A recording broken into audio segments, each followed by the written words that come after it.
Very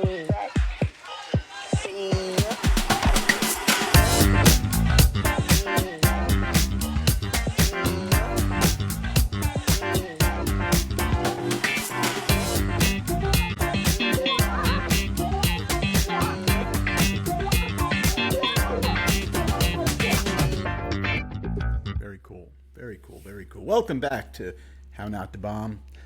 I'm Michael Wheels Parisi. I'm your host. You should know that by now. Tonight's guest tonight is going to be Daniel LeBlanc, the CEO of White Olive CPA. And yeah, we're going to talk business, entrepreneurship, growth, and strategy.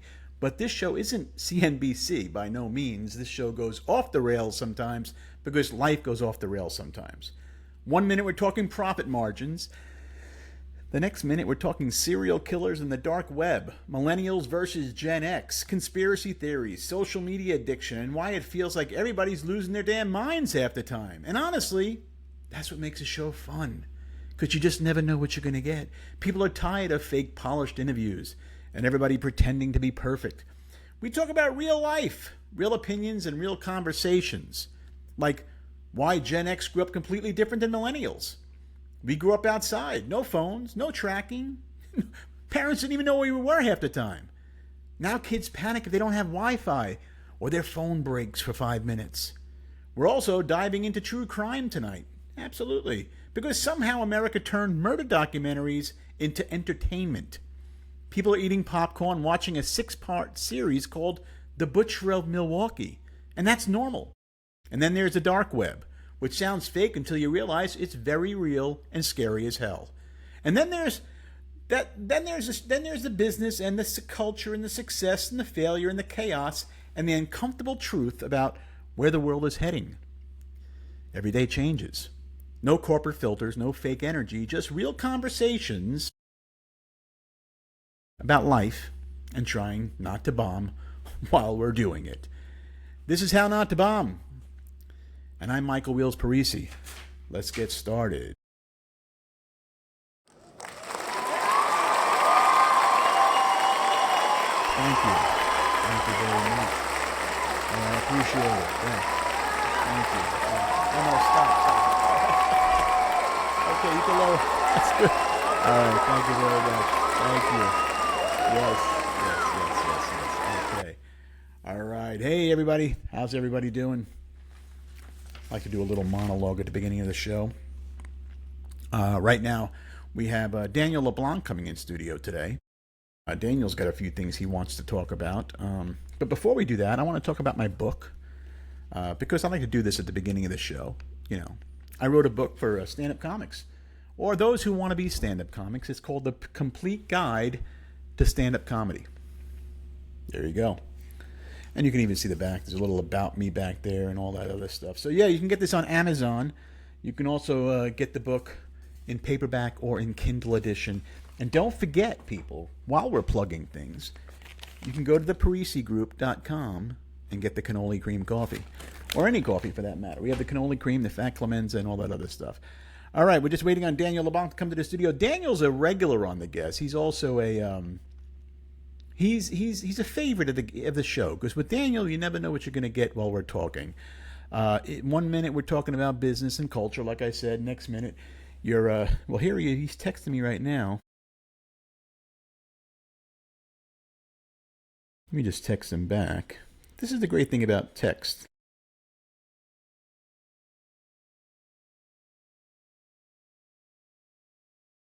I just texted. He was in the room actually, waiting in the backstage, and then for whatever reason, I guess I was doing the monologue and I didn't let him in on time. So let's see who we got in the show and let him in. Here he goes, ladies and gentlemen.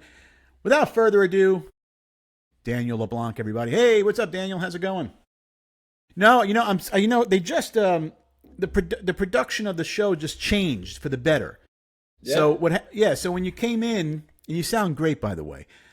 When you came in, I saw you there, and I don't know if you were able to see me. I was kind of talking about the show. I do a little monologue up front, so I didn't want you to feel like I was ignoring you.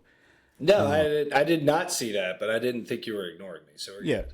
And let's make it clear: if you know Daniel LeBlanc, people, if you know Daniel at all, you know that if he feels like he's being ignored, he just loses his fucking mind. That's just who Yeah. Daniel. Like if I need something, if you're ignoring me and I don't need anything, I could care less, you know? Right, of course, yeah. But the second I need something from you and Right. you don't immediately respond, then patience is not. There is no not patience. something that I think is a virtuous thing for me. Yeah, you want them responding as you're texting. You want them to know that you're fucking texting them. Yeah, my whole thing is I call and then I text and then I email. Right.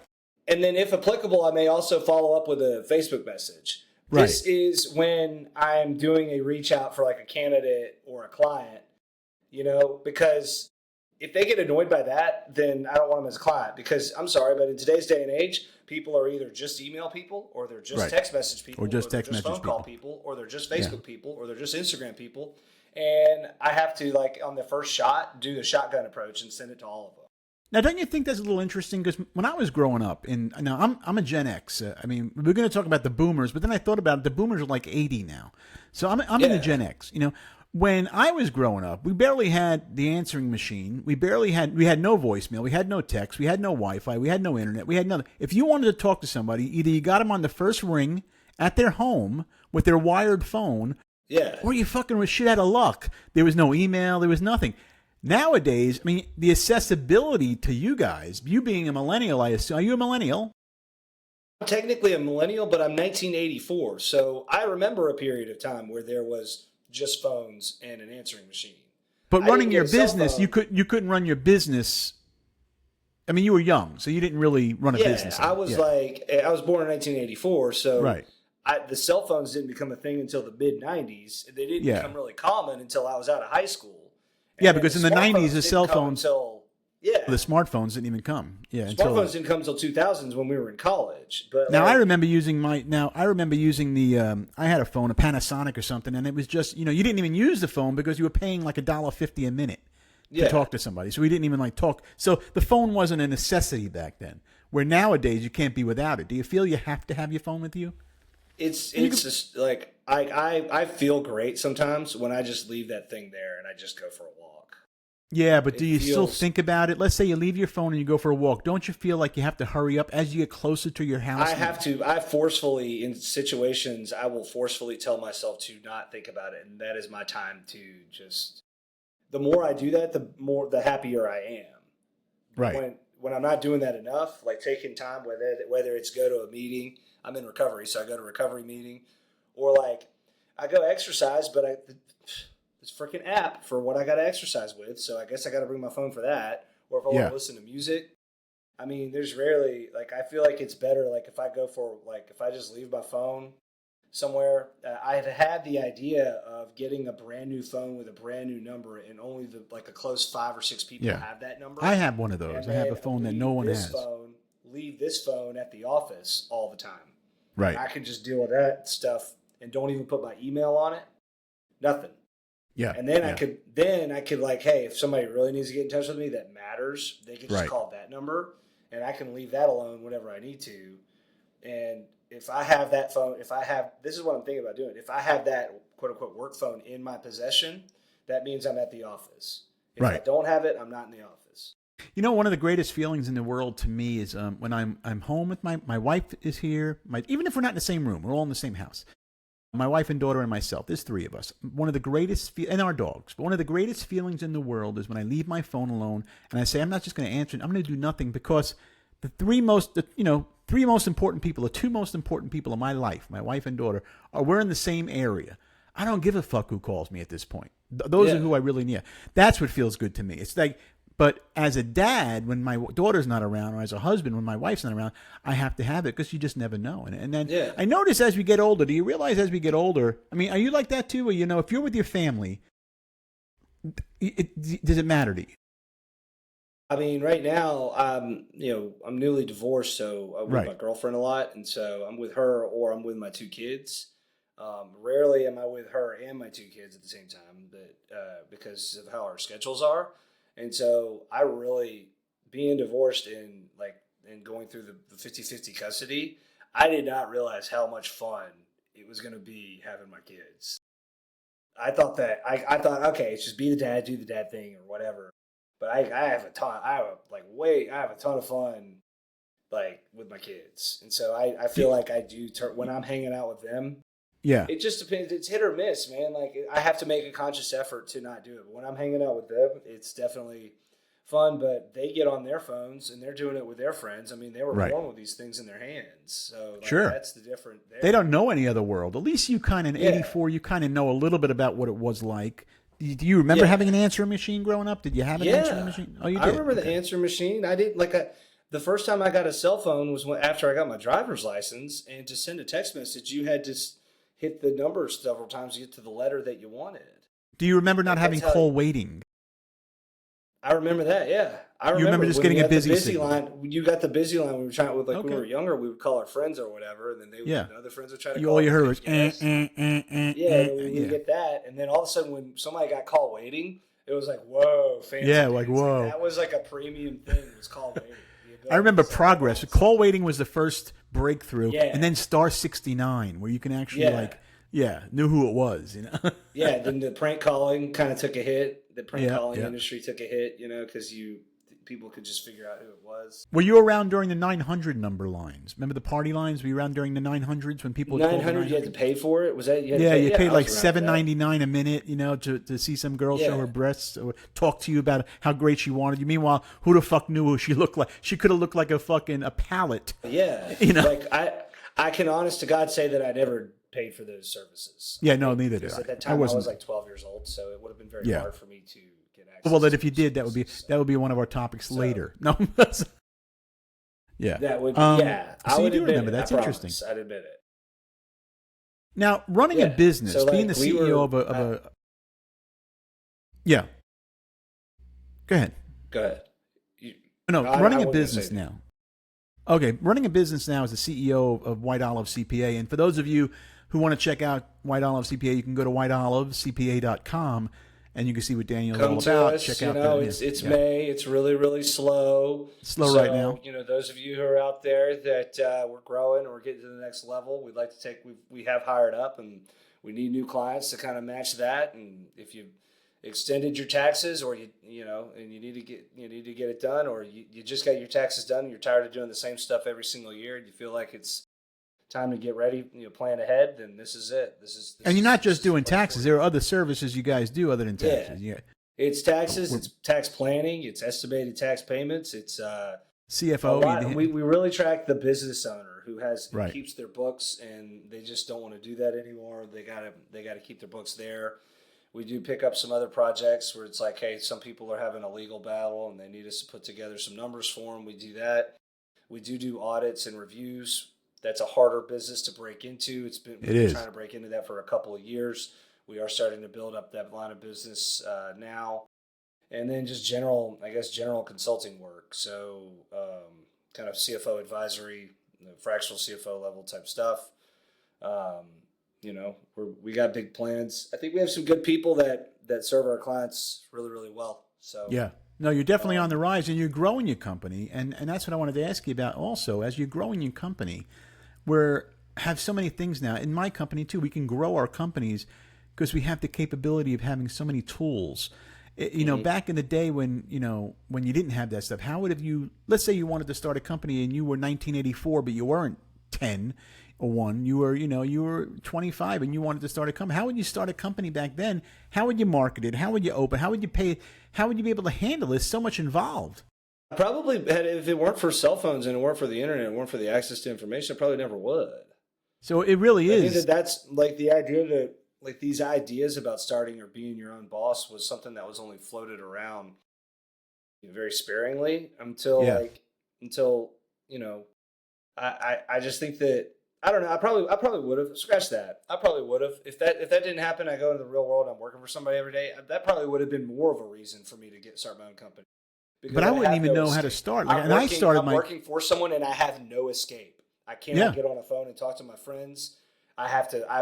I'm locked in there until I can leave. Oh, that would have been more of a reason to. How hard would that be? The courthouse. How do I do this? How do I start a company? Show me what you would need somebody to help you. And then immediately I'd probably just go figure out something that I could make money doing really, really quickly and start putting Side hustle. They didn't even call it side hustling, and they called it a second job. Yeah. When I started my first company in Los Angeles, Cannoli Kings, in 2004, we did have cell phones, so it was just starting to the world of internet was just starting, and like I did all my marketing on Craigslist, and I did really well with Craigslist. It doesn't hardly exist anymore. I know it's still out there, but I did all my marketing, and that's how people communicated in Los Angeles back then was on Craigslist. Everybody would, you would look at if you were looking for a catering company, you went to Craigslist. If you I were remember that. Yeah, if you were looking for somebody to work as a server that night as an owner, I'd go to Craigslist. So it was a very great, it was a very community thing to do. And nowadays, of course, marketing is over the top. We didn't have social media. We had MySpace, but we didn't use it for that. Yeah. And now it's just a whole different game. So, and especially now with AI, do you feel that's even changing the game even more? Yeah and no. I mean, I don't believe, I've already told my theories about this. I do not think that we are on the verge of artificial general intelligence. And if I'm wrong, no one's ever going to know that I'm wrong because that's the end. It's either the end in a bad way or it's the end in a good way. And it won't matter whether or not I was wrong. But I just think that if it were possible, we'd have already been intervened by that a long time ago by, a race not from this planet, and it would have been done. So I just don't think that that's possible, but I do think that there's like a lot of tools that, like if I could spend the time doing it, I would probably teach the AI to do a lot of stuff that I do that's pretty routine. Yeah. And you could. I do. I use AI. I think that type of stuff that's really routine, stuff that's like it's not going to replace me as the CPA to provide tax advice. It will replace, like, we have a new software where it's like, hey, somebody scans it in and it immediately will populate. Somebody scans in a 1099. It'll come up and say, do you want to add this to this? Or do you want to add this to this Schedule C? Or do you want to add this as gross receipts here? Or do you want to just not add this because you've already added it from the books or whatever? Yeah. Do you think more people cool now? Do you think more people now on the consumer level that are looking for CPAs and services of any sort, do you think they're kind of looking for their own, they have questions and they want to ask questions? Do you think they just go to ChatGPT now and ask all the questions and think they know everything? They do, but then they call us and they ask us if it's true or not. Like, right. We've been getting a lot of questions about the real estate 2026 thing. And people are like, hey, I just bought a house. I read on ChatGPT, we can deduct the whole thing. And that's what it does say on AI. It does say that. But the actual bill is like, it has to be like, you have to segregate the costs out. Like, you have to take the cost of the HVAC and the windows and the appliances and the furniture. You have to separate those out, and you can take all of that. But like the actual house itself, because it's over 27 years, you can't do it. So it has to be 20 years or less. There are so many rules. Rental property. Yeah, you can't go buy a rental property and deduct the whole value. You buy a rental property and then you split out the cost of the windows and the so-and-so and then the, whatever. And that all has to be done legitimately. You can't just like estimate the value based on what you have to find the actual stuff that was spent on it. So do you think more new generation couples that are getting married and got a few bucks they've been saving, they start buying these rental properties, then they go to ChatGPT and start asking all this shit, and then they buy the property and they don't know what they got themselves involved in until they talk to you? Yeah. I mean, that's happened. It's not the end of the world because they can still deduct a lot of stuff. They just can't deduct as much as they originally thought. And so, right. Which is interesting to me because even as an owner of a business, and like I'm not, and they have to be actively involved in the business too. That's another thing. Like, yeah, I remember you telling somebody one day they have to put at least 100 hours in. Yeah, you have 100. If you have a management company that's doing it for you, you have to do 100 hours or more than the total aggregate of, or 500 hours a year. Right. In order to be able to take it as a loss against active income. So I'm going to admit my stupidity. I don't want to say ignorance. I'm going to say my ignorance as a business owner who's been in business for a long time and launched a lot of companies. And I do have an accountant, and I would use you if I didn't have mine for over 20 some odd years. Yeah. So trust me, yeah. I'd be going to you. But I didn't know, because I don't ask questions like that. I thought you can just write off anything. Like I would go out and say, write it off. I'll just write. And I think that we all think that. We just think we can just write it off. You can write off. I can go drink tonight. I just don't know if I can drink successfully. You can write off stuff. you can write off. Let's just find out whether or not you'll be successful. You can write off a lot of stuff, but it has to. Yeah, but if I go out and buy a new lamp and I say I'll just write it off because I'll just say I put it in my office, you can't do that, right? If it is in your office, yeah, you can. You can do that. You can't buy a new lamp for your living room where you're just hanging out. So what can't you write off? So okay, what can't you write off that people think they can? I think that's a good topic. If it doesn't have a business purpose, there has to be a legitimate business purpose in substance. Like it can't. It's in substance, not form. Like you didn't just dress it up to make it seem like it has to have a business purpose. What about in your personal life? How do you write things off in your personal returns? Like if you want to write off artwork or you want to write off donations, how does that work? Like those are itemized deductions. So that's a different deal. Like donations, those are on Schedule A itemized deductions, which are limited based on how much money you make. They limit how much of that you can take. And so that's why it's better to have a business and have a business purpose and document your business purpose, because it's a whole lot easier to do that than to try to mess with itemized deductions. Right. So like you bought a lamp for your office, yeah, it's office supplies. Right. But if I put it in my living room, nobody needs to know. It's an honor system. Yeah. I mean, what do you want to do? You can't do that. I can't tell you. You can't. I have you to can't tell give me that you advice. cannot do that. Right. But I'm telling you, if I did, and I lied to you, and you ended up moving it into your living room, technically what you're supposed to do is you're supposed to, write that off of your company's books. God. And take that as a distribution. And then it's in the living room now as a personal thing. By the way, we're talking about $700 here at Max. So let's go ahead and take $700 times your property. Well, I don't know what your marginal tax rate is, but we're talking about a few $100 in taxes.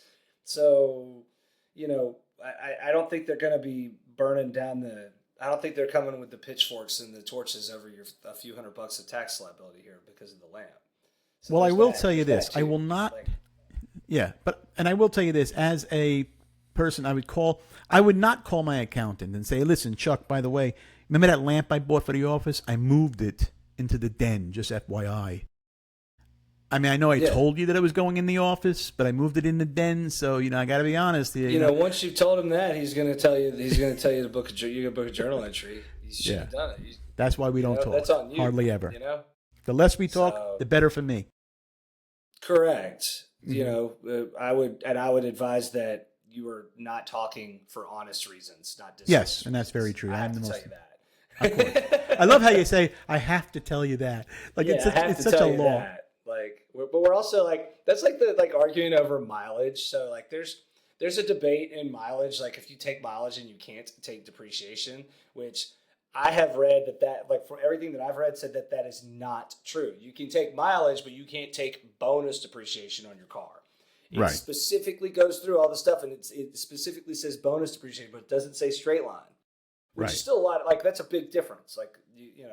So I just say unless you're driving an electric car, don't do mileage. It's a pain in the butt to keep up with. Right. You might as well just take the actual expense, and then when you have repairs and stuff like that, you can just expense that or whatever.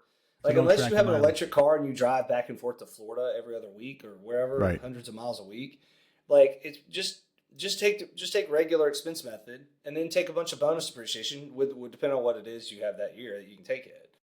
But people will sit here and argue over that, and by the time you compare the two, you wouldn't have that much of a difference tax liability. I mean, it'd be a little bit, but probably not that much. It's certainly not worth the amount of the time and effort it takes to go through and really accurately track your miles. And it's certainly not worth the time and effort that it takes to debate your CPA about miles. Right. Whether or not you want to take miles. But yet if you have if a vehicle over 6,000 pounds, you could deduct that, I hear. Yeah. You can, but that's in your business. I mean, if it's a business purpose, but you don't want to if I have a car that I use that I'm using all the time and I'm working all the time. So when am I not working? It's very rarely that I'm working. So no, because personal stuff or whatever. Yeah, I mean, come on, it's a little depreciation or whatever. But is your car over 6,000 pounds? No, that's what I'm saying. So I heard if you buy a G-Wagon, you could write the G-Wagon off. So you think you're paying. People say, "Oh, you got a G-Wagon." I gotta go back and look at the rules. I have to talk to my tax people. Yeah, get back to us on that. I guess I am a tax person, but I'm not. I don't want to be right now. Well, that's the reason why you want to call Daniel LeBlanc, everybody, because these are the questions we don't ask and we should know. So don't forget, go to whiteolivecpa.com. Yeah, we will get you the answer. I'm just not prepared to talk about it right now. Yeah, not right this second. But I do want to ask you a question. I'll get you the right people on our team to answer that question. His people will talk to your people, and your people will have lunch, and they'll talk about your fucking G-Wagon. Here's a question. I can do that, but I don't like when I go back and forth. Theoretically, I could take more. That's another thing. That's another point. I could start running all my gas through when I'm going to and from the office or to and from clients or things like that, because I have a company car and I'm taking depreciation on it, but I don't do that. So if I ever got challenged and they're like, okay, well, we're going to take this position back, I could just say, well, here's all my gas expenses that I did not take at all. Zero. I didn't do any car expenses at all in the past year and a half because I don't want that extra expense on my books because it makes my financials worse. And I'm trying to continue to grow a business where I continue to hire people. And what do I need in order to do that? I need credit. And a bank is not going to give me credit if I have crappy numbers, And so my numbers and my financials need to be like somewhat in the neighborhood of industry standards. And if they're not, I need to be able to explain it. And I just choose I choose to pay more taxes or report more income. Are you allowed to do your own taxes as a CPA? Yeah. Oh, you can. You're allowed. Okay. Yeah. I didn't know that. I thought you had to have somebody. Sure. I feel like a lawyer, you can't represent yourself in court. I think you can represent. Well, you can, but they say they don't say you should represent yourself in court. Yeah, that's what I'm saying. No, yeah. I do my own taxes or I submit it through. I actually don't. My employees did actually, but my firm does. Yeah, I know that, but you could if you wanted to. My firm does, therefore me, because I'm still signing it. Let me ask you this question: as you're growing your company and you're hiring people, let's say that are fresh out of college, let's say, and they want to come and join the team and they want to learn. But don't forget, you're also hiring a different generation. I call it the TikTok generation. They're low attention span. They have a different formality of how they talk to people and what they do. Has that been? How do you feel about that? Or do you rather hire? I mean, you want to hire competent people, but dealing with that as an owner and dealing with that generation, the new generation, Gen Z, let's say, who don't know how to talk like we do. They just have no social skills other than it's online. I'd say the Gen Z folks are in more of the same boat than I am than the Gen X and the baby boomers. Yeah, the Gen X. Well, my generation, we're just grunt people. We want to work and we want to do all the work, and we're and I feel you have a little bit of that in you. We're close. My millennial, quote unquote, is closer to the Gen X. I'm only 4 years away from the Gen X. Yes. Whereas most millennials are kind of 1980 to 2000, and so I'm 84, so I'm closer to the Gen X. You're more on the cusp of the Gen X, so you still kind of think like the Gen X side. But yet you I don't know. What I like about the Gen Zers is they're really tech savvy, and they're going to go, hey, like, can you get them to figure this stuff out? And they're like, yeah. Whereas, I agree. I don't have to explain to them how they need to log into their email and stuff like that. It's pretty much like, we'll just do that. Boom. I think the new generation is going in the right direction. A lot of things, but why do you think that why do you think they all want to be famous? Everybody wants to be famous now. Like years ago, when I started comedy, of course I wanted to make it and do my thing, which I did. But I became well known. I don't want to say famous. I became well known a different way. Now everybody everybody thinks they can go out there on Instagram and they can do something stupid. And they think it's gonna go viral, and everybody's gonna fuck like the Haktua girl who's from Tennessee. Yeah, she said Haktua, and then all of a sudden she's on the cover everywhere. Yeah, I mean it's like I don't know. I mean I wouldn't say no to it if that happened to me or whatever. Right. Like, me neither. I don't know. I mean I think that they're just like. I don't know if you don't overgeneralize. There's gonna be kids out there that have those traits, but that also want to work hard. Like we've got an intern now, and he called me on the phone, said, "Hey, I'm looking for a summer internship. I'm making some phone calls." I said, "What?" And I was like, "You're hired." Yeah, good parenting. He had the initiative to give me a call. Yeah, like I was like, "Are you kidding?" I totally agree. Let's do it. And so I think his parents taught him to get out there, he comes from he evidently Good comes from a good parenting. family, but his parents taught him to get out there and go get it. And do that. So I was How do you like, feel all right. about people who don't have that, who don't like confrontation, who don't like to talk to people on the phone, who don't want to handle problems? They want to do the job, but they don't want to do the other part of the job that comes with that I job. mean, then I guess that they're going to be really good employees at their jobs or whatever, or whatever they do. Yeah. But Well, not leadership and everybody just delegation. How do wants to- people delegate that don't want to fucking delegate because they don't want to talk to the employer or hurt their feelings? Everybody's got feelings. Yeah, You know, that's a big issue. It's like I don't know. I probably could be a little bit more sensitive and worry about people's feelings a little bit more. You think? But oh yeah, I think I probably could. But Yeah. but I We all think that can. there is way too. It's like sooner or later I have to get something done, and therefore I don't have time for the subtleties or being polite. It's kind of like when like you're on the interstate or whatever, or you're driving and you have the right of way, but to be polite, you're going to wave someone in, and in waving someone in, they got hit by a car that they weren't paying attention to because they were paying attention to you waving them in. You being polite just got them into a car accident. It's like sooner or later, can we just? I've got something to do, and I know you probably do too. So do we really have to like have the social graces and worry about each other's feelings that much? Probably not. Right. And I would say probably agree. this generation, like, seems to me like with them being on on social media all the time, it seems to me like they would be less concerned about other people's feelings. Well, all they're But they concerned would about be is getting the concerned about video. They just want Yeah. the video of the crash. They want to video the person on the ground who's fucking dying instead of helping that person. They want to get it on video so they can put it on their TikTok and go viral.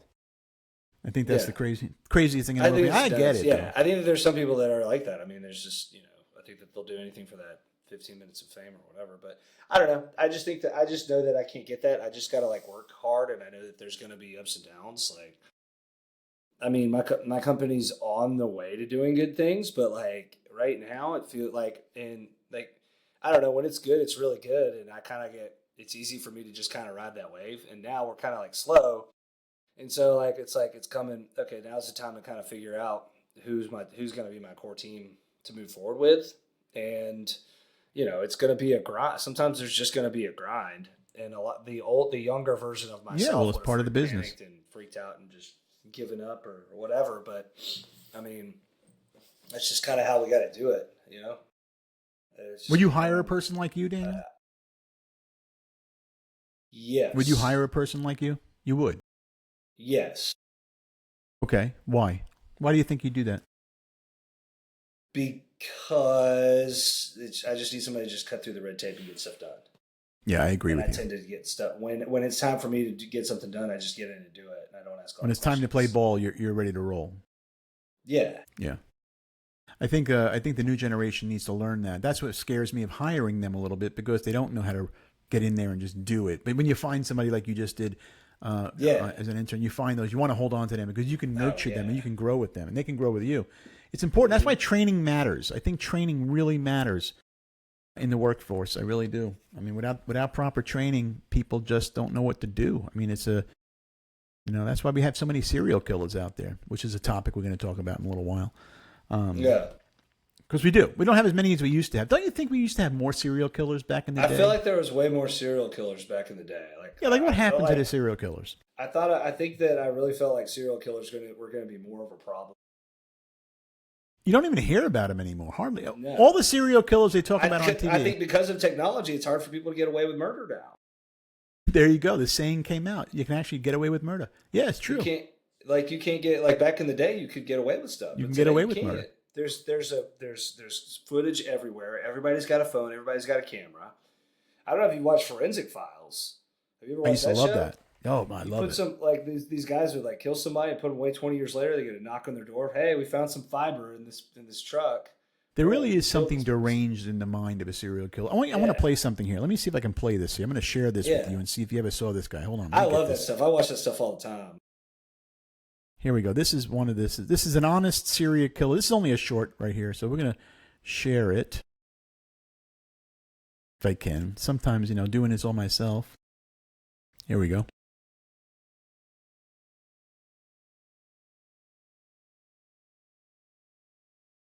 Where is it?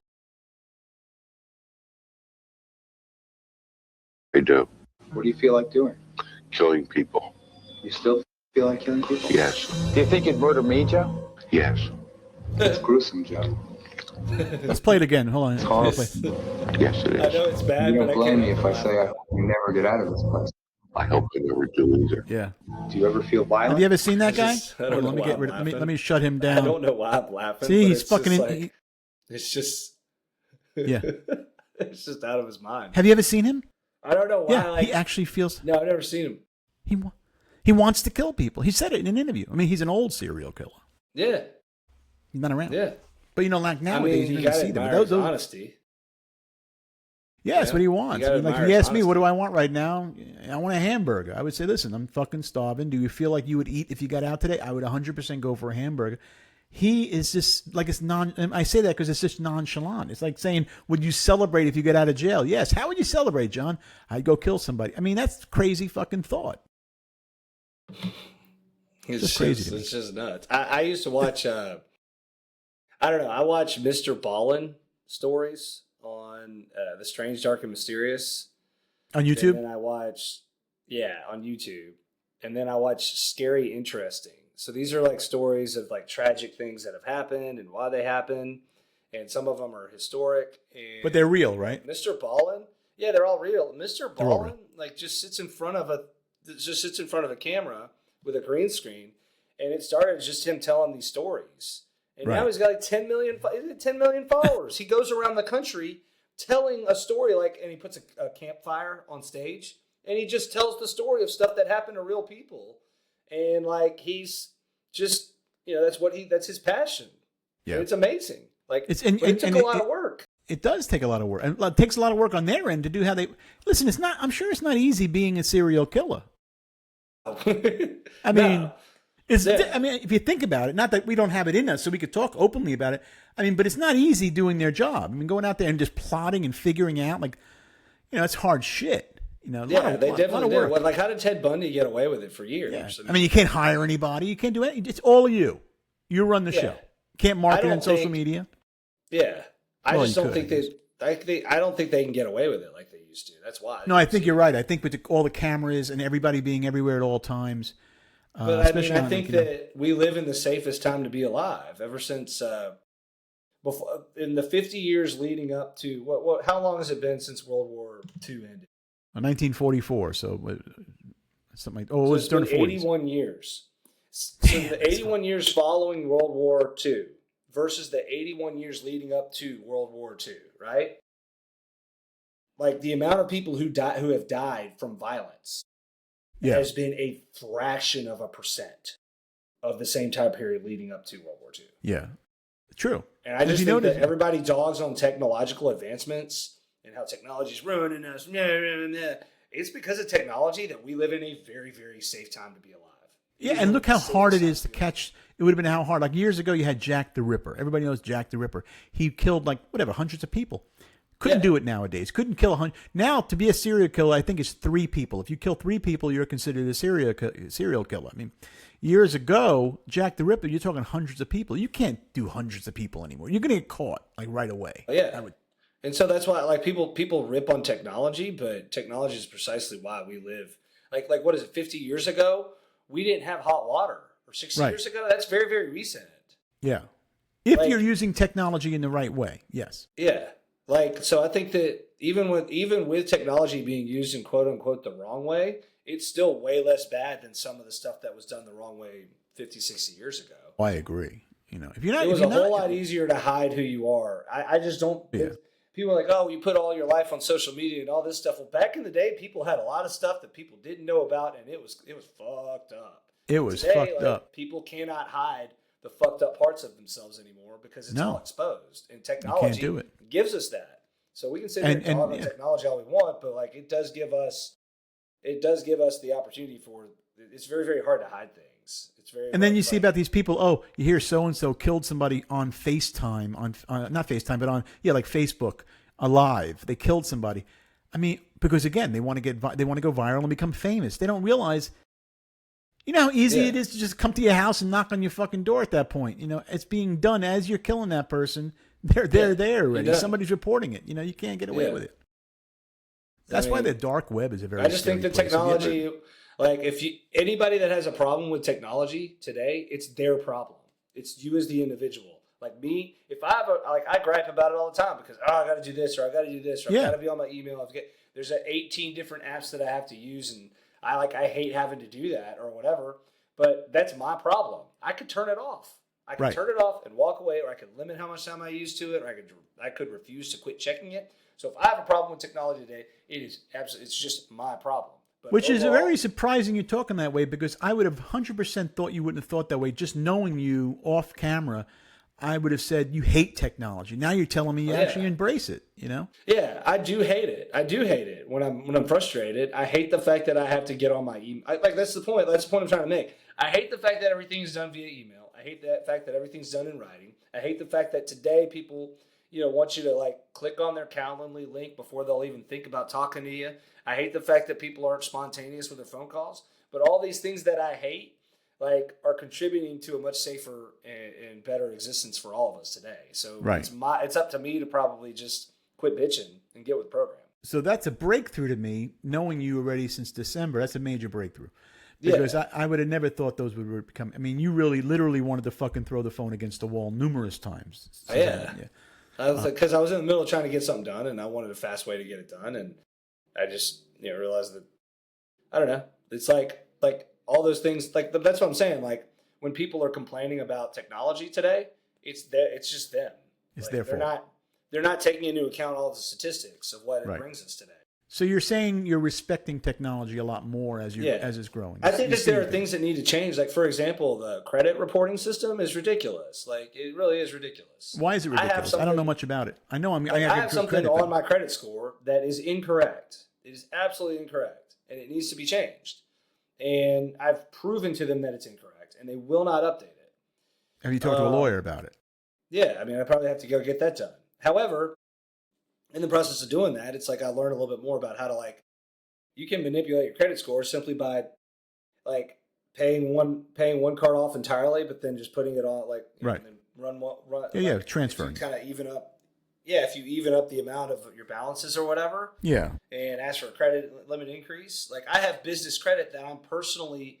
This is what's crazy. I have business lines of credit that I'm personally guaranteeing, but that's not counting towards my credit limit. So I have hundreds of thousands of dollars of available credit that's not counting. I should have an 800 credit score by now. But yet you needed to use your personal information to get the business line of credit. Yeah, it's a circular. It's like a circular reference. It doesn't make any sense. It's circular logic. Yeah, no, that is kind of fucked up. I just need to know on the 10th or the 11th of the month, I need to pay down a bunch of crap and then put it onto my business line of credit that nobody knows about. That's not being reported. And then after the 15th of the next month, then I could just, put it back in. See, I always looked at a ding on your credit. When people say I got a ding on my credit because I filled out an application. So I always looked at it as a ding, is saying, fuck you, in other words. So here I am. Let's say I fill out a credit card. I want to get a new American Express, whatever. So I fill it out. I get my American Express, and I'm approved. And I'm, oh, beautiful, beautiful. And then all of a sudden there's a fuck you. And they ding my credit, and it lowers my score. So I go from 770 to fucking 710 because I opened up a credit line that you approved for me to do. You asked me to fucking do it. I did it. Well, now you want to say, fuck you. Well, I didn't realize this, but I should have thought about this. I did not know for the longest time that business lines of credit were not counting towards my credit limit on my personal score. And so I had all this available credit. Right. So when I got a divorce, it was her credit card, but both of our names were guaranteed on it, and it had a huge limit on it, right? Well, with the divorce, I agreed that she would just get that. And so that credit availability was eliminated. Well, because I thought that I had all of these lines of credit counted towards my score, plus, just a few small credit cards, that was gonna be fine. The day after the month of our divorce, my credit score took a 40 point nosedive. Yeah. Because I have way less credit availability than I originally thought. And so I go back into it. I was I thought I was putting my personal name on all these lines of credit, and I don't. It only counts towards my business. So and I'm advocating, go ahead and put it all on there. Because if I end up defaulting on it, they're going to take me to collections over it, and that's going to ding my credit. And it's going to affect your personal credit. like I wish I could get points for paying all that stuff down, but I don't. So what I'm going to do is before the 15th of June, or like on the 12th of June, I'm going to pay all my credit cards to almost zero. Zero it out. And I'm going to borrow from my business line of credit, which is not on there. And then I'm going to consistently do that before the 15th of every single month for several months, and then that will manipulate my credit score. Right, but we got to have that other thing drop off your credit score. What's that? Yeah, but and then that other thing that's impacting it. I found out later that's only impacting it a little bit. So it's not killing it.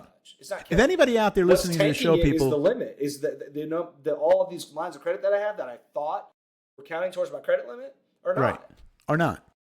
Interesting. Yeah. If anybody's listening to the show, any of my fans out there listening to How Not to Bomb, if you know anything about credit repair, get with me and let's get with Daniel. Let's try to get him out of this jam.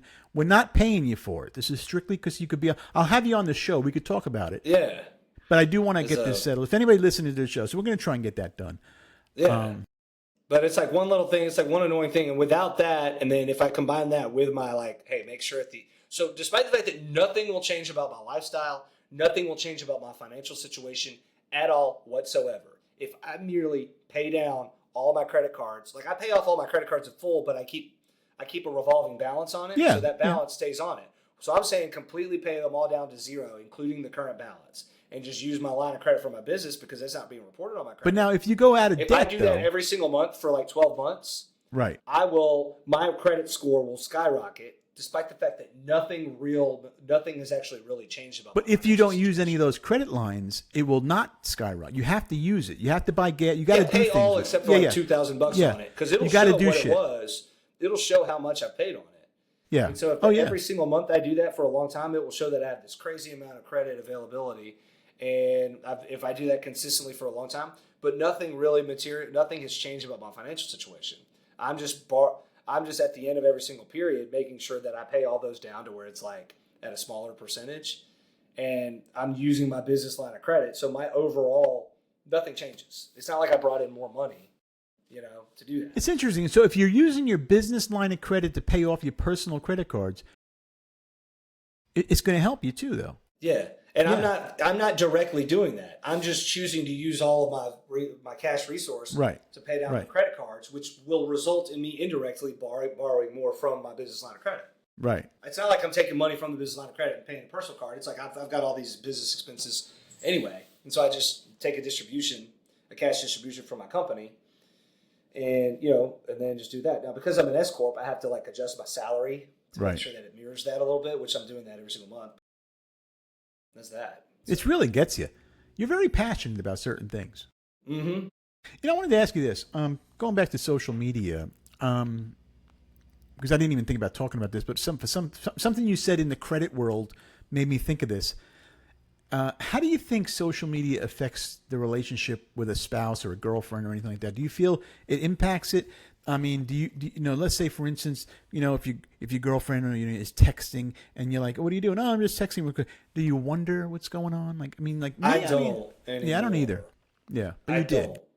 I don't. I never really have. I didn't do that. I have not done that since relationships in high school because when I was in high school. In high school, we didn't have texting. I got cheated on one time. You did. And I was really, really butthurt over it. But then after the dust settled, I realized that I was kind of a bad boyfriend anyway. Okay. And so I guess I kind of just learned that, and it didn't help that I got upset about it. So I learned very, very quickly that if that's going to happen, then me getting upset about it is probably not going to help. So I need to just kind of if she ends up doing that, I need to just be happy for her, and if that's what makes her happy, kind of thing. And no, but do you ever get curious? And then conversely, the idea of me doing that makes me a more desirable person, spouse or partner or whatever. Right. Well, my wife texts next to me, and I'm like, hey, what are you doing? Oh, I'm just texting my friend, whatever. I mean, I get it, and that's cool. And it doesn't bother me either. But in a new relationship, it could affect the relationship because, you don't really know that person 100% yet. And now, you in a relationship, you do know that person, so you have that trust. But at the beginning of a relationship, it can fuck the relationship up. I think that in the beginning of a relationship, if you're in your 20s, I almost have to believe that if you do not allow your significant other access to your phone, then that's an immediate non-start. That's an immediate if you're in an exclusive relationship, you just have broken the bounds of the exclusive relationship by not allowing them. Yeah, everybody thinks that. They thought that you were funny, and that was very funny. Yeah, yeah. But No, you're right. Like that almost has to be the requirements of an exclusive relationship. Yeah. For this generation. I think an exclusive. It should be a contract. Like basically like when you're dating them, whatever. Before you become exclusive, one of the requirements is that I can look at your phone anytime.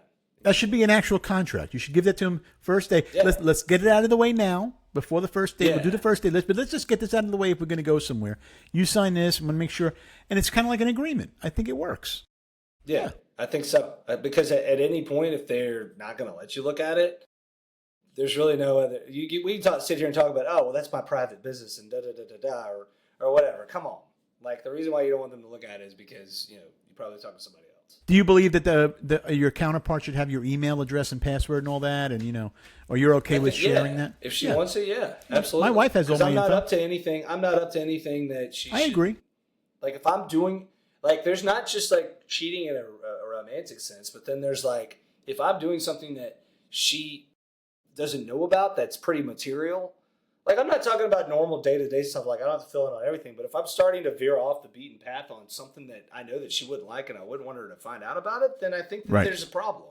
I think that's a form of cheating. Right. Now, certain things do bother me with that. Okay, like, I don't mind the email. I don't mind the texting. I don't care because I know. But I do mind, like, we share our expenses, our credit cards. We know what we're spending. But it kind of sucks in a way because if I want to buy my wife a gift, let's say, a really nice, like Louis Vuitton or something like that. I want to go out and buy. I want to spend a couple of grand. And I want to use the credit card. She's going to know about it because she gets all the alerts because my wife's the one that pays the bills. Yeah. That kind of sucks because it's hard to do things like that. Like if I want to go out and buy her, something cool, she's going to know. So there's no more surprises in our family. Yeah. It's hard. So this goes back to the serial killer thing. Like that's why we don't have as many serial killers because they can hide what they do. How did you get it going back to the serial killer thing? Yeah. It's the same thing. You can't hide what you're buying, and the serial killers can't hide. If they go to Home Depot, they got to get cash. Instead of a credit card. If they go to Home Depot to buy supplies for if they buy a rope and a knife and some gloves and a shovel, right? A bag. And then do you think people at Home Depot are writing down this guy came in with cash? He's 5'10", 180 pounds. Yeah, just in case. You better wear at that point. If you're going to do that, you better wear a disguise because there's going to be cameras in there. Because nobody ever pays cash for anything anymore. And, that's the whole thing. You got to take that. You got to go to. I call it mattress money. When I want to buy something for my wife, I got to go into. Never mind the fact that like you better get a burner phone because like they know where you are. Like your location. You can't get away. And Elon Musk will make sure that everybody knows where everybody is at all times. Yeah. So and I don't think that's a terrible thing. I don't think that's a terrible thing at all. I think that's a very good thing, and I think that everybody should be thankful that that's happening because it's a reason why a lot of people are living. Like we don't have a problem with people dying too much. I agree. We have a problem with people. We've got the opposite problem. We're all living pretty well. I think that technology's just going to get better and better. We have in my family. We have locations on. Like I know where my wife is. She knows where I am. Yeah. I know where we both know where our daughter is. She knows where we are. I think there's nothing wrong with that. It's not like I'm checking it every 5 minutes like a fucking creep because that could be creepy too. You're gonna wish you had that. You're gonna wish you had that if like something happens. Yeah, and I don't know. I carry a gun. Like I got robbed at gunpoint when I was in college. Did you? And I never felt good unless I had a gun.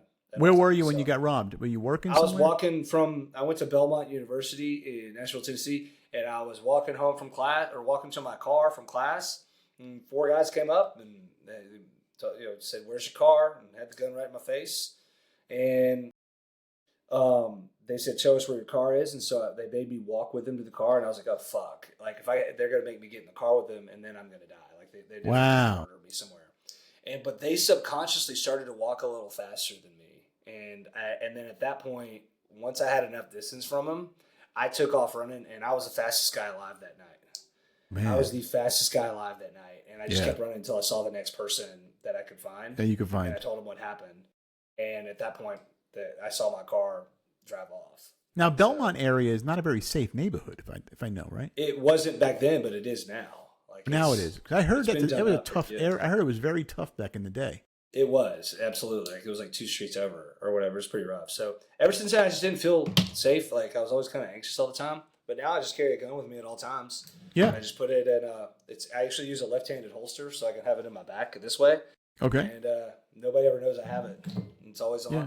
What kind of holster you got there? It's one of these 1979 leather holsters, but I'm right-handed, Okay. but I use a left-handed holster so it can go in my back. I know that technically, like people are like, oh, it's in your back. I'm not going to shoot myself by accident unless I'm an idiot. Yeah. Like, I just put it in the back because it's for convenience. I know it's not for quick draw, like these guys out there that are just like you'd be able to draw it real quick or whatever. Like, come on, like mind my surroundings first is probably number one. So I'm ready, you know. Let me ask you a question about being a gun owner, because I'm a gun owner and I do conceal as well. Florida, you know, I guess with our license in Florida, you can conceal in 39 states or 40 states. But my question is this. We're all carrying, but we all have not been in a situation where we had to use the gun. Thank God we didn't have to use the gun. Yeah. How would you feel, let's say, if you had to actually use it and put somebody down? How do you think it would fuck with you mentally? It would not fuck with me mentally at all. Me neither. Not one fucking Not bit. even. In fact, I go to. Do you know that for a fact, or do you just say that? Oh, yeah. Well, I know that for a fact. Okay. Yeah, I believe you. I know that for a fact. Yeah, I believe you there. I can tell. And like I've been like I don't know. I've also like shoot a lot. Like go to the range a lot and shoot a lot. Get used to it because I doubt like I said, it's like something that you'd rather need and not have. Or I'm sorry, you'd rather not have. You'd rather have and not need. Yeah, yeah. And so like it's rather than need and not have because I mean I don't know. It's highly unlikely that it's going to happen, but. Everybody's got the whole thing is that everybody in America has guns. So why would I not want to make sure that I also have a gun in case some idiot walks in with a gun who's a lunatic who really does want to take people out? Yeah. At least I can have a shot no pun intended, to take him out before he takes other people out if he's already has done it. And so, and I would have no issues. I worked on my aiming, like just try to like draw fast and then hit, and so you know, like try not to. That's the hardest part, I think. I think the hardest part is actually being able to draw fast and hit direct. I got a gun. I got a Kuna, which is a very large 9mm, and then I have a stock on it, and it has a suppressor, and it has a scope, a laser scope. Yeah. You don't want to wake up the neighbors. Oh man, you cannot miss with this thing. It is really. Like, oh my gosh, it's like shooting a BB gun, and it's just like the Kuna. Sit there and hit it. It's called a Kuna. Cool. I got on like I had to get approved by the ATF to have this thing. It's so fun to shoot too. Wow, it's so much fun. Oh yeah, but like that's I think you have to be approved. Like if you're in a gunfight, like a gun is fucking loud. It is loud. Yeah, even for ourselves. Your ears loud. Yeah, I mean, you're not going to get in a gunfight and put your earmuffs on. I feel like if I had that, I was carrying that around, and some shit went down. Like I'd at least. It's still going to be loud even with the suppressor. Like some people have this idea that, because you have a silencer on it, that means that like you're going to be able to shoot people and no one's ever going to hear it. That's bullshit. It's still fucking loud. Like it's still pretty loud with a suppressor, but it just doesn't like completely destroy your eardrums when you shoot it. And so I agree. I think like that would be one of the benefits of having a suppressor is that you're going to maintain you're not going to be completely stunned by your ears ringing when you start shooting because that has a very real impact on how you're going to behave in a potentially combat situation. And so I could totally see why suppressors are practically necessary. I believe they are. Got a lot of hate back in the day, like, you just want a suppressor so you can be an assassin. Right. No, guns are fucking loud. Like, They're very, loud. very, very loud. Like, what people see on television in the movies when there's a gunfight, no one ever walks away and going, "Oh man, my ears." It just kind of that's why Hollywood makes you believe it's okay. It's loud as fuck. Hollywood has also got you believing that a suppressor means that nobody's going to hear it. Right, you can still hear this thing. Like it's still a very, gun. Very loud. It's still a gun, and it still does make a noise. It's just not as loud. It's like having a muffler. The car you can still hear the car. It's just not as loud. With a muffler, it's loud.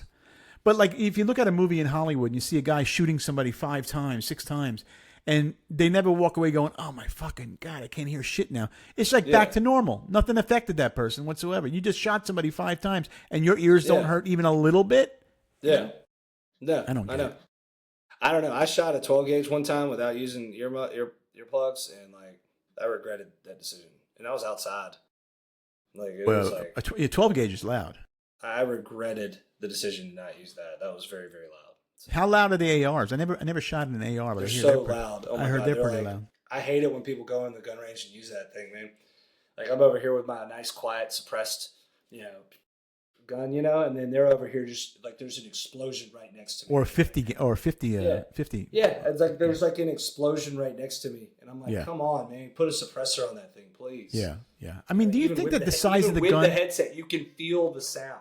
You feel Right. it when they shoot. But do you think the size of the gun really matters for protection? Like I carry a 9mm, but like I think that's enough. It's got the stopping power that I need. Well, I mean, it depends on what it goes through. Like a 9mm will go through. Depends on what it can go through. Like a 50 cal can probably go through almost anything. But like, yeah, you just have to know what it's going to shoot through. You ever watch that guy on YouTube? That guy on YouTube shoots like different things to show you. Yeah, I love him. I watch him. I watch him all day. I love that guy. He's like, let's see if a 22 does it. Let's see if it goes through this. How many plates is it? I'm obsessed with it. Oh man, that's like that guy's awesome. I watch him all the time. I just think, and he always comes up with something new and cool that wow, I never thought, like tree or whatever, But the I so like I watching guess you could but I don't know if you're a good aim, like let's just be a good shot. And so like I started to date, like they have like these targets that have different ones, and so I'll shoot the middle and shoot the top, and I do as far out as I can, and I'm just gotten really really good at it. I'm not missing anymore. Yeah, so you're not. back in the day, because I'm just you shoot a few times and you kind of shake a little bit. How many times do you go to the range a month, let's say, or do you do it? Do you do it keeping 2 or 3 times a month?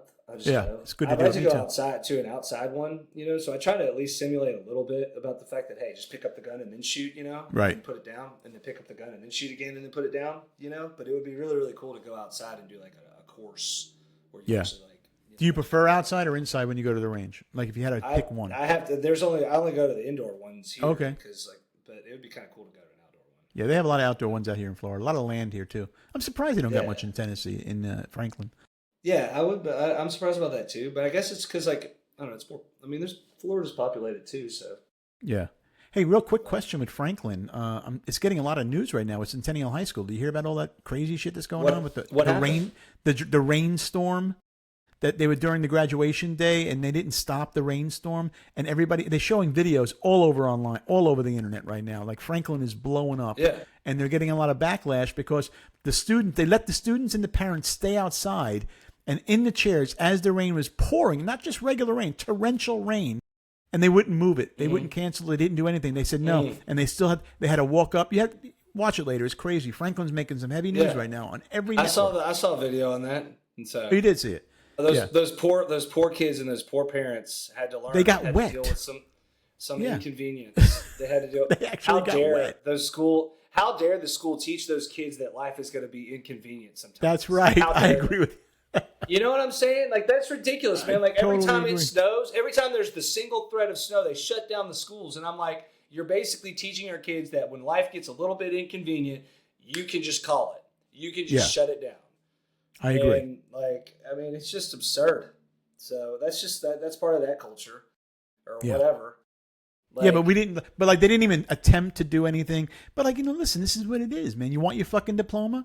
I mean, you can't, it's raining right now. Okay. It's the end of the year. When do you want to do it? Like you want to see them walk, don't you? Then they wonder why everybody feels entitled in this world. Yeah. If your kid sucks at baseball, don't tell him that he's fucking great at baseball. You're teaching him in the wrong way.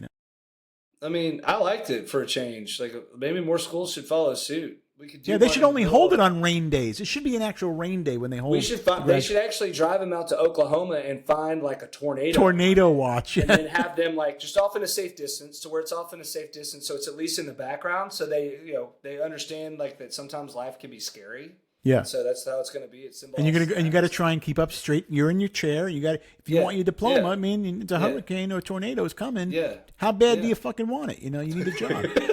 You got to repeat. You got to repeat. Yeah, or you got to repeat. That's toughening somebody up. I think that kids years ago, if they, my parents. So they're really getting hate. Like, what do they want to do? What do you want the school to do? Daniel, it's fucking hate. It's on every fucking news channel. Everybody online is viral. It's crazy. And people are saying, the people that are complaining about it the most. And I'm sorry, but this is true. You're probably gonna get a lot of hate for this. It's gonna be females who don't work for a living, whose husbands pay everything for them, and they're the ones that are complaining the most. I agree. Because it's in Franklin. What it's like to actually have to go do stuff in life when things are inconvenient, like sit out in the rain. Right. It's in Franklin this is. Yeah. So Franklin's very wealthy. Yeah. For people who don't know that out there, Franklin Yeah. is the wealthiest area of Tennessee. I think Franklin and Brentwood. So I mean, just think it's like Beverly Hills. Think about what how they're working. You know. But yeah, But people I just think that it's the same kind of thing. Like it's every like I don't know. I used to live in a suburb, and thank God I don't anymore. Like after I got divorced, I'm not living in the suburb anymore because Yeah. if you like, there's several meaningless stop signs in our neighborhood, and no Right. one is ever there. Don't But need like, it. there's always that one neighbor that's just sitting there waiting for you to roll through it slowly, and then she's gonna like report you on the neighborhood page. Man, Yeah. I hate that so much. I'm so Yeah. I can't stress enough how happy I'm not living in that situation. It's like HOA communities, like a real bad one. Yeah. When they're just sitting there Yeah. waiting for you to make a mistake. You know, oh, the garbage grow can up. was out a little too far. You know. Imagine how Maybe it's- miserable someone's life has to be for them to be like that. Like they must really be miserable. Well, there are a Yeah. lot of miserable people out there. You know, Yeah, go to Whole I Foods. mean- Just watch the people in Whole Foods. Half of them are It's miserable. like, but I think that it's people that are at home that don't have anything else, that don't have anything better to do except sit there and report somebody for slowly rolling through a stop sign. That like I agree. is completely meaningless. You drive by it every single day, and almost no one is ever there. But if someone is there, you can easily see that they are there, and then you'll stop. You know. Yeah. It's just stuff like that. I agree. I can't. Like I can't say enough about how glad I'm not. No, I agree. It's just awful. It's awful, and that's why I like to do my thing. Leave me the fuck alone. I'm at that age now where I'm just not in the mood for bullshit. I don't care as much as I used to back in the day. I don't give you a fuck if you like me. You don't. Yeah. I just don't. I don't care. And you know, and I'm 60. I feel that you're like that at 40. You're the Yeah, same way. I mean, I'm You're there. so- Yeah, I'm pretty much there. Yeah. I've learned that like I only have a few friends, whereas like before in the 20s and 30s, I had a lot of acquaintances. Well, that I you called circle friends. tightens. Yeah. And that like my friends that I would quote unquote friends I'd go out and drink with. But once I got sober, I just learned the value of having a handful of people that you can call, Totally talk agree. to, that Totally agree. would be there for you to just listen. I'm not expecting a handout. Just be there to listen. Yeah, be there to Yeah. listen. You know, what's wrong with that? Nobody listens to anybody anymore. I still live Yeah. by that. I like to And I so like to be there. I really like to hated be having there. people in my life. I can tell you one thing. I hated having people in my Yeah. life that listened for the purpose of taking notes. For the wrong reasons. Yeah, so they could remind you later how, like, remember when you said this? There must be something wrong with you. Remember They had when an you said this agenda. and you needed my help, and like all they did was introduce me to somebody. Like Right. they didn't like give me financial help or anything. They just introduced me to somebody that helped, and they act like I owe them something for that. Yeah, yeah. I'm really glad I don't have people like that in my life anymore. No, you got to cut people out of your life eventually somehow. I mean, listen, it's hard. I think nowadays in the political world, families that are divided are staying divided. I think that's a shame. Also with relationships too. You're married, now it's like, people don't, you're married, you love your in-laws, and then now you're not married anymore. Do you just stop loving your in-laws? I mean, how do you, it's hard. I mean, you got to. Or your own parents start loving your ex. Yeah. I mean, yeah, that happens it. too. I mean, I've heard situations where, people's parents love their ex more because they're closer to the kids that way with the ex than they would be with their own family, Sounds like bad parents to me. Really? Yeah. Yeah. It's interesting. I had a good time. I don't know how any parent could want to take their ex. Here we go. I knew that was going to come. I don't know how any parent that says that they're a good parent would want to take their ex's side in the divorce. Like, you want to say, like, come on. Like, how can you sit there and try to pretend like you're a good parent if you do that? Forget about it. Right? Are they pretending? Though? Do parents actually pretend? Like they don't. I don't get that. That world I don't get. Yeah, how they can I don't do get that. it, but like don't take someone's side and then turn around and pretend like you're not taking their side when you're talking to them every other day and you guys are going on vacations together. Like, come on, don't do that. Yeah. So, Yeah. I agree. I'm just talking about a friend of mine. I'm not talking about myself. Right. You're asking for a friend. You're talking about a friend. Yeah. I'm just mentioning this for a friend of mine. That's No, what well, you would I'm never air your talking dirty about. laundry Yeah. to the No, world. I would of not. course. No, I'm not airing my dirty laundry. We have 85,000 listeners now on Hound Down to Bomb, so none of them are going to think that. No, We're growing. We've had 80,000 downloads. I only got 14 episodes. I'm kind of shocked myself. Yeah, you have 85,000 people listening right now. No, right now, no, not live, but the rebroadcast, we have 85,000 I got downloads. you. And we've been getting a listenership of 85,000 worldwide, a lot coming in from different countries. That's cool. And yeah, it's growing. I mean, when I first started, it was 8,000-10,000. I had another podcast, so I kind of piggybacked it onto those subscribers. But then I got great guests like yourself and other guests that have just been great. And I can tell by the guests that the episode, like your episodes that you've been on the show, do really well. Believe it or not, with the rebroadcast. And the live, you don't really count as much. The rebroadcast is when the numbers show on Spotify and all that. And I really like talking about the alien stuff. I mean, it's really kind of fun for me. Do you think you're going to start a podcast? I heard the rumor mill has been talking that Daniel LeBlanc may start a podcast. I know we have a I just got to have people that are going to be on it. And I was thinking about like other business, kind of like what you're doing. I mean, just other business owners. Yeah. Start with other business owners in Franklin. Yeah. You know a lot of people, and do you know a lot of people that you can invite them on the show? No, but I can find some. Yeah, and you can do it like this. Know a lot of people. Yeah, they don't got to come to the studio. Yeah, they can just do it like this. Is great. This is what I like about technology. Look, you're in Franklin, I'm in Tampa, and we're able to do a show 590 miles apart and still have a great show and be fun and talk about it. And I think that's what's great about the podcast. I think you would do really well with the podcast. You know what you need though? You need a great producer. You need somebody who can actually produce your show, like the Parisi Group. I'm not saying I'm going to produce, but you need somebody like the Parisi Group who does producing podcasts. I would think that would be, because of my patience level with doing this stuff. It's probably going to. Well, I got to say, with your patient logic, just the other day, people, I don't want to really air out anything with Daniel because I like Daniel, but just the other day, because we talked about him possibly wanting to do a podcast. Just the microphone and the video alone was a fucking panic that he actually had. I think you got my blood pressure up just listening to you on the other end of the phone. This is suck. I can't fucking, that's why I fucking hate this shit. Like, listen, bro, it's okay. It's just you and I right now. We'll work it out. Fuck this guy. Everybody's looking to take my fucking money. Like, what the nothing's going on, man. It's a fucking camera. Look how great it looks now. I will say one thing. It is a ploy to take your money. It is. The headphone industry is certainly a ploy to take your money. But it makes you feel better when they're on, though. Correct. You feel these like you're doing headphones. something. However, I can't use these when I'm in the gym because if someone calls me, they won't be able to. Correct. So you have to have another pair of headphones. Yeah, so that's what they make you do. And so I finally got a pair of headsets that are good like this, but then they have the little flip mic. Right, so you can do that. Call me, it's an isolated mic, and they only hear me. Now, I have one too like that, but I have no flip mic, but it does. I can still talk on it. I found the cheat code in the gym, so I can listen to my music. And, so you can take that, Steve Jobs, with your earbuds and your Apple earbuds. I found the cheat code around your conspiracy for me to only use your earbuds that fall out of my ears when I'm trying to work out.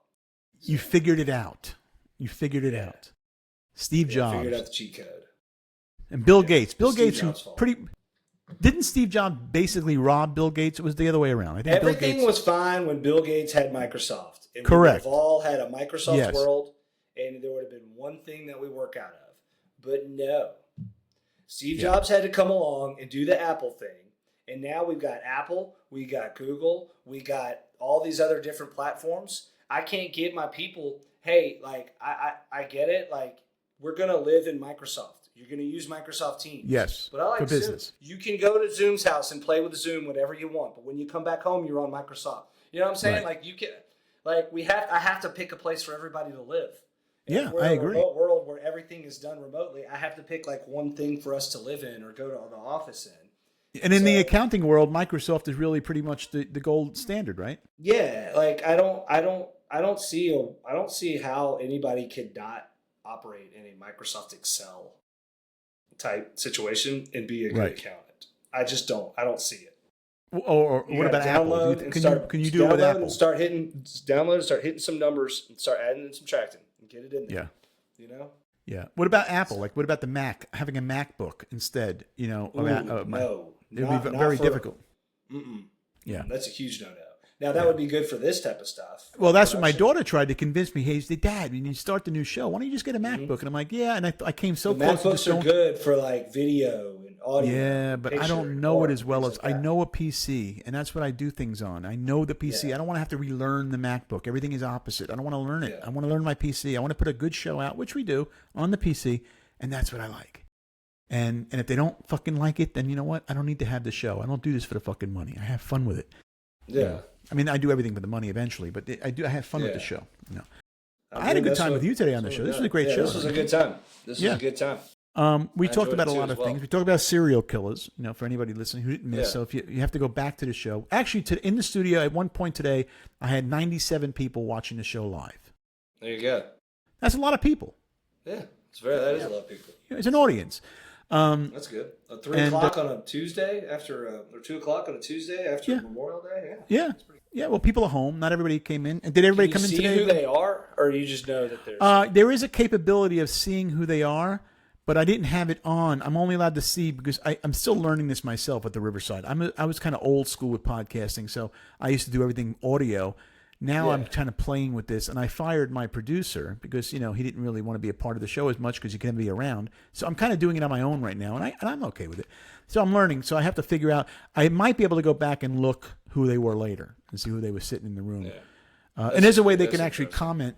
They can comment and they can do all that. I'm trying to figure it out. So there's a lot of learning. We don't want to get our feelings hurt, so we turn the comments off. I'll get my feelings hurt easily. Yeah, I know. Yeah, you seem like the kind of guy who's very sensitive. Oh yeah. Don't fly off the handle. I think your YouTube channel is WOCPA. So it's youtube.com/@WOCPA. Your Instagram is White Olive CPA, and then your personal Instagram, give it to the people. I know there's an initial in there for your personal Instagram if they want to follow Daniel LeBlanc personally. Yeah, Daniel C. LeBlanc. Daniel C. LeBlanc. C. LeBlanc. Personal. Where do you want people going more? Do you want them going to your personal, or do you want them going to your White Olive CPA Instagram? Go to either one. Go to both of them. Follow both of them. How about this? Just send me a check with money in it, and then I can automatically just make money. And while you're sending that check, or that, so send it to me first so I can get my cut. You can get your cut, and then you distill it over to me, and then we'll be good. Yeah, so this was fun. So and then Daniel C. LeBlanc or White Olive CPA, it doesn't matter. I mean, that's all it is. That's all. Is there anything you want the people out there to know? And you know what's great about podcasting too? So we do this episode now, but it stays online forever, so it's there. Yeah. Even like in 6 months from now, people will go back to like How Not to Bomb and listen to old shows, and it's going to be there. So that's what's great about it. And that's what's great about it. If you're a sponsor on my show, people, anybody wants to be a sponsor and have a commercial cut, I'll send you the rates and everything. If you want to be a sponsor, you're going to get talked about. You're going to get played on the show, and it's going to be there forever. So it's a good thing for you people. But yeah, so these shows do really well. People like you, so I think we'll have you back on. I like having you on the show. I'd love to help co-host too. And you're always available. That's the thing. That's what I like about it. You make yourself available. I think it's kind of fun. But if you want to do co-hosting, I could be your co-host. That'd be a lot of fun. I wouldn't mind the co-host. I got to figure out how we can do the co-host because I can actually do say for instance, let's say somebody called in right now and I invited them in the show. I can do 3. I can do up to 10 people in the room. So let's say we had somebody else. Let's say we had one of your employees come on today. Let's say we had somebody who loves talking and doing like Nick or somebody like that, and we had him on the show. We would be able to actually have 3 people, so you can be the co-host and he could be the focus on him. And we can you and I go back and forth. So you would need to make me like smaller because I'm the co-host, and then you. No, it would be the 3 of us. It would kind of look like the 3 of us, and which is cool. And yours would say Daniel LeBlanc under your name, co-host, and then I would say host. Yeah. So we'll figure that out. That'd be kind of fun. Did you enjoy this show? I think this was our best show we did particularly. I think it was good because I figured out the technology thing, and I don't feel like I'm. So it was weird when I was talking before. So now it's good. All right, everybody. That was. Don't forget, you can go to whiteolivecpa.com if you want to check out Daniel's company and hire them. I think that's a good thing you should do. If you're in the Franklin area or anywhere in the U.S., you can call them. Anywhere in the U.S. Doesn't matter. If you're looking for coffee, of course, go to theparisegroup.com. All my coffee's on there, and don't forget, you can go to the Parisi Group and and check out on Amazon my new book, How Not to Bomb, which is right here, and it has a actual paperback book, and it's also had a complete guide to stand-up comedy. It's available in paperback and it's available on Kindle, so you can do that as well. Anyway, thanks, Daniel. I appreciate you being on the show, and that was it, man. That's How Not to Bomb, man. That's how we do it. It was a good show today. Thank you. Yeah, man. All right, I'll talk to you guys later. Thanks, Doug. I'll talk to you. Thanks, brother.